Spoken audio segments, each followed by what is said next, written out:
खून की प्यास पार्ट 2। और उसके बाद वो जंगल एक बार फिर से सुमन की चीखों से गूंज उठा। लेकिन आज की रात सुमन की चीखों को सुनने वाला वहां पर कोई भी नहीं था। अगर वहां पर कोई मौजूद था तो बस हरिया, जो कि अब एक भेड़िए में बदल चुका था। सुमन के बालों को पकड़कर घसीटते हुए वो जंगल के बीचों बीच एक जगह पर ले जा रहा था। अगली सुबह गांव में। अरे भाई, पता नहीं क्या बात है, अपने गांव का हरिया किसान और उसकी पत्नी सुमन दोनों गायब हैं। दोनों का कोई अता पता नहीं। अरे कैसी बातें कर रहे हो भाई, ये कब हुआ है? अरे पूरे गांव में खबर फैली पड़ी है। कल रात को दोनों खेत की तरफ जा रहे थे, लेकिन लौटकर आए ही नहीं। तो हो सकता है अपने खेत पर होंगे। पूरा गांव ढूंढ कर आया है भाई। जानते हो क्या मिला वहां पर? क्या हुआ भाई? क्या मिला? बताओ हमें, क्या मिला? अरे हरिया की पत्नी सुमन के कपड़े पड़े हुए थे। शरीर का एक एक कपड़ा फटा हुआ झोपड़ी के बाहर पड़ा था, लेकिन दोनों पति पत्नी का कोई पता ठिकाना नहीं था। अरे भाई, लेकिन उसका जो दोस्त है ना रामू किसान, उससे पता करके आते हैं ना। अब तक तो दोनों साथ ही खेत पर जाया करते थे। हाँ, हमें उसके घर जाना चाहिए भाई। चलो चलो वहाँ चलते हैं, चलो। वो सारे लोग रामू के घर पर पहुंचते हैं। रामू अपने घर के बाहर बैठकर हुक्का पी रहा था। आज सारे के सारे लोग टोली बनाकर मेरे घर क्यों आ रहे हैं? क्या कोई मर गया क्या भाई? अरे कैसी बातें कर रहे हो? तुम्हारा सबसे अच्छा दोस्त हरिया और उसकी पत्नी गायब है और तुम यहाँ बैठकर हुक्का पिए जा रहे हो हैं? रामू ने अजीब सी नजरों से उन सब गांव वालों की तरफ देखा, जिसकी वजह से वो लोग एक बार के लिए डर गए। गायब है? अरे गायब नहीं है, मुक्ति मिल गई है। उन दोनों को मुक्ति मिली है। इस दुनिया में आकर हर इंसान पाप करता है और उसे उसके पापों के लिए मुक्ति मिलना बहुत जरूरी है। अरे ये कैसी बहकी बहकी बातें कर रहे हो भाई, हैं? और इसका चेहरा अजीब सा क्यों लग रहा है? लगता है दोस्त के मरने का गम बैठ गया है। पागल हो गया है शायद ये पागल। ये बात सुनते ही रामू चीख कर जोर से चिल्लाते हुए कहता है, पागल मैं नहीं हूँ, पागल तुम सब हो। और ये शैतानी जंगल अब तुम में से किसी को नहीं छोड़ने वाला, सबको खा जाएगा। याद रखना मेरी बात। शैतानी जंगल? कैसा शैतानी जंगल? लगता है रामू पागल हो चुका है। हमें यहाँ से चलना चाहिए भाई। चलो चलो चलो। तभी रामू की पत्नी बाहर आती है। नहीं, आप लोग इनकी बात का बुरा मत मानिए। 2 दिन पहले हरिया के साथ खेत पर गए थे। जब से वहाँ से आए हैं तब से ऐसी ही बातें कर रहे हैं। भगवान जाने ऐसा क्या देख लिया उन्होंने, खेत में कुछ भी बड़बड़ाते रहते हैं। लेकिन गांव के लोगों ने कमला की कोई बात नहीं सुनी और वो सब वहां से चले गए। रात अब धीरे धीरे ढलने लगी थी। तभी अचानक किसी ने धीमी सी आवाज में रामू को पुकारा। रामू, आ जाओ, मैं तुम्हारा इंतजार कर रहा हूँ। और सुनो, अपनी पत्नी को साथ लेकर आना, नहीं तो काम अधूरा रह जाएगा। ये आवाज सुनते ही रामू के चेहरे पर शैतानी मुस्कुराहट आ जाती है। वो धीमे कदमों से अपने घर के अंदर आता है। क्या हुआ? तबीयत ठीक है ना अब आपकी? मैं तुझे अपने साथ खेत पर ले जाने आया हूँ, चल। मैं तुम्हारे साथ कहीं नहीं जाने वाली। मुन्ना गहरी नींद में सो रहा है और उसे अकेला छोड़कर मैं तुम्हारे साथ खेत पर नहीं आ सकती। वैसे भी तुम्हारे उन खेतों में भगवान जाने कौन सा राक्षस घूम रहा है, मुझे तो डर लगता है। रामू गुस्से में दांत पीसता अपनी झोपड़ी से बाहर आ जाता है और कमला गहरी नींद में अपने बच्चे के साथ सो जाती है। तभी अचानक रात को रामू की झोपड़ी के ऊपर एक साया वही गाना गुनगुनाते हुए घूमने लगता है जो हरिया के मोबाइल में बजा करता था। मैं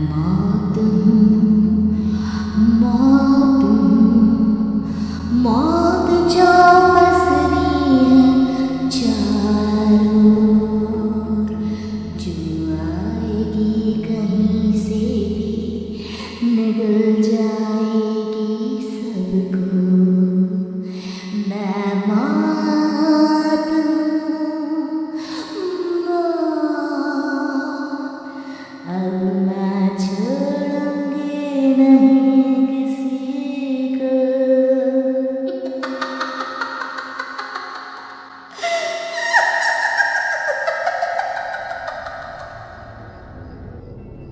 ये आवाज सुनकर रामू की पत्नी कमला की आंख खुलती है और वो देखती है कि उसका मुन्ना अपनी जगह से गायब था। कमला चीखते हुए बाहर दौड़ कर आती है। वहां पर उसने देखा कि रामू ने अपने बच्चे को झोपड़ी के बाहर एक पेड़ से उल्टा लटकाया हुआ था और उसका बच्चा चीख चीख कर रो रहा था। वहीं दूसरी तरफ एक साया बच्चे के ठीक नीचे आग जलाकर उसके चारों तरफ हैवानों की तरफ नाच रहा था। छोड़ दो मेरे बच्चे को। अरे क्या कर रहे हो तुम? शर्म नहीं आती तुम्हें अपने ही बच्चे को इस तरह मौत के हवाले करते हुए? अपना बच्चा?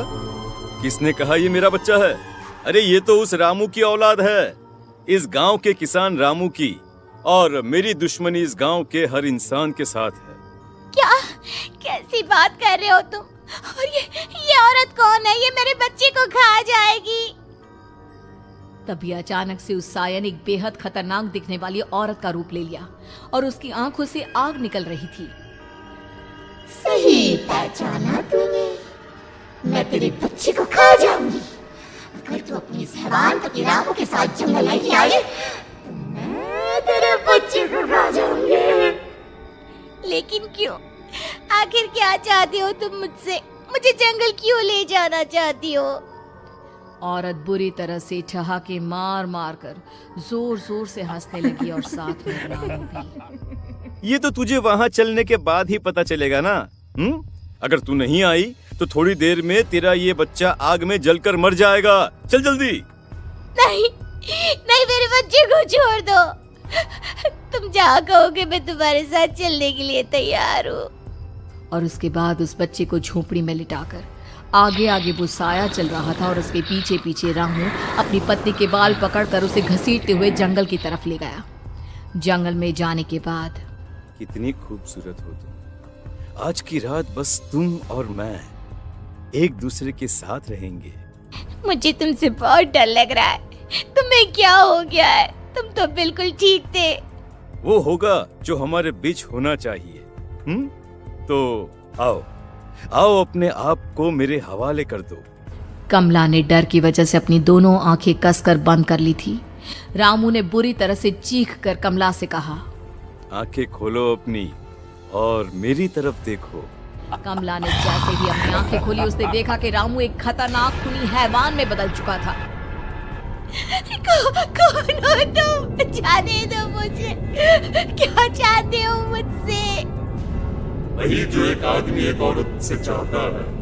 मैं तुम्हारा पति रामू नहीं, बल्कि इस जंगल का एक भेड़िया हूँ, और आज की रात तुम्हारे खून से अपनी प्यास बुझा जाऊं। और उसके बाद वो जंगल कमला की दर्दनाक चीखों से गूंज उठा। अगली सुबह कमला के कपड़े भी जंगल में उसी तरह पाए गए जैसे कि सुमन के पाए गए थे। इस घटना के बाद पूरे गांव में दहशत का माहौल था। अपने माँ बाप की मौत और गांव में हो रहे इस तरह की घटनाओं की खबर सुनकर किशन शहर से गांव लौट आया था। अपने माँ बाप की बेदर्द मौत की वजह से वो बहुत परेशान था। तभी अचानक उसे अपने घर में खाट के नीचे पड़ा हुआ वो मोबाइल फोन मिला जो उसने अपने पापा हरिया को गिफ्ट किया था। अरे कितने प्यार से पापा के लिए मोबाइल फोन लेकर आया था। इसे एक दिन भी काम में नहीं ले पाए। और आखिर कौन है जो गांव में इस तरह की हत्याएं कर रहा है? क्या है इन सब के पीछे? क्या है? मुझे पता करना ही होगा, वरना एक दिन पूरा का पूरा गांव खाली हो जाएगा। इस गांव में एक भी जिंदा इंसान नहीं बचेगा। गांव के लोगों की मदद करने के इरादे से किशन अपने गांव से दूर एक दूसरे गांव में बहुत बड़े तांत्रिक के पास मिलने के लिए गया। तांत्रिक बाबा, अब आप ही कुछ उपाय बता सकते हैं। भगवान जाने हमारे गांव को किसकी नजर लग गई है। नजर नहीं लगी है, किसी ने तुम्हारे गांव को बद्दुआ दी है। किसी सताई हुई आत्मा का प्रकोप है और अब वो पूरे गांव में किसी को नहीं छोड़ेगी जब तक उसकी आत्मा को शांति नहीं मिल जाती। अरे लेकिन ऐसा कौन है बाबा? किसकी आत्मा है और कैसे मिलेगी उसे शांति? मौत है, मौत कहीं से भी आएगी और सबको निगल जाएगी। इससे बचने का सिर्फ एक ही उपाय है, लेकिन उस उपाय को करना आसान नहीं होगा। जो भी उस उपाय को करने की कोशिश करेगा उसकी जान जा सकती है। भले ही मेरी जान चली जाए, लेकिन मैं अपने गांव के लोगों की जान बचाने की पूरी कोशिश करूंगा बाबा। तो ठीक है फिर, अगली अमावस की रात जैसा मैं कहता हूँ वैसा ही करना। अमावस की रात तांत्रिक के बताए अनुसार किशन अपने साथ केरोसिन लेकर जंगल की तरफ चल पड़ा। उसके हाथ में देवी के मंदिर का सिंदूर भी था। किशन जंगल के बीचों बीच पहुंचा। ये देखकर उसकी आंखें फटी की फटी रह गई। वहां एक उबलते पानी का तालाब था और कई लोगों की लाश लटक रही थी। किशन की माँ बाप की लाश भी वहीं थी। माँ, बापू, क्या हो गया? ये क्या हो गया? तभी वहां पर एक औरत और आदमी आते हैं। उन्हें देखकर किशन चौंक जाता है। गोपाल काका, आपकी तो 5 साल पहले मौत हो गई थी। और निर्मला काकी, आप? मौत तो हो गई थी, लेकिन तुम ये नहीं जानते कि हमारी मौत कैसे हुई थी। क्या कहना चाहते हैं आप? कुछ नहीं, बस ये जान लो कि अब इस गांव में कोई जिंदा नहीं बचेगा। लेकिन क्यों काकी? क्योंकि 5 साल पहले इन गांव वालों ने मुझे डायन बताकर पत्थर मार मार के मार डाला। मेरी कोई गलती नहीं थी। गांव का एक बच्चा क्या लापता हुआ, सारा इल्जाम मेरी पत्नी पे डाल दिया। और जब मैंने निर्मला की जान बचाने की कोशिश की तो मुझे भी मार डाला। आपके साथ ये बहुत गलत हुआ काकी, लेकिन आप जो कर रहे हैं वो भी सही नहीं है ना? तुम यहाँ से चले जाओ वरना तुम भी नहीं बचोगे। हमारी आत्मा पिछले 5 साल से मुक्ति के लिए भटक रही है। चले जाओ यहाँ से। मौका देखकर किशन सिंदूर उन दोनों के ऊपर डाल देता है। उनका शरीर जलने लगता है और वो भयानक तरीके से चिल्लाने लगते हैं। अगले ही पल किशन उनके ऊपर केरोसिन डाल देता है और वो दोनों जल जाते हैं। किशन अपने माँ बाप और दूसरी लाशों का अंतिम संस्कार करवाता है और अपने घर लौट आता है। लेकिन वो अभी भी इस बात से अनजान है कि मोबाइल अभी भी बज रहा था। मैं मौत हूँ, मौत